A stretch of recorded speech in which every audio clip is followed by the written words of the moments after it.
Herkese merhaba arkadaşlar, kanalımıza hoş geldiniz. Qübsə Özay'ın deniz manzaralı ev benzetmesine Barış Arduç'tan güldüren yanıt. Mutlu evlilikleriyle örnek gösterilen çiftlerden olan Qübsə Özay ve Barış Arduç çifti bu kez esprili açıklamalarıyla gündeme geldi.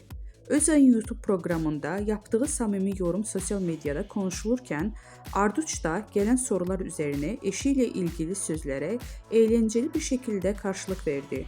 Özel hayatlarını gözlerden uzak sürdürmelerine rağmen uyumları ve enerjileriyle sık sık gündemde yer alıyorlar. Başarılı oyuncu senarist Qübsə Özay konuk olduğu bir YouTube programında hayranlarından gelen yorumları yanıtladı.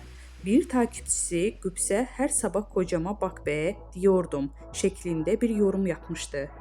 Özay ise esprili bir dille şöyle yanıt verdi. Bir ara diyordum, artık demiyorum.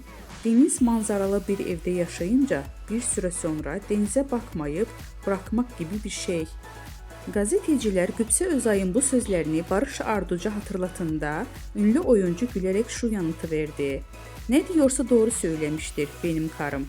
Vardır bir bildiği.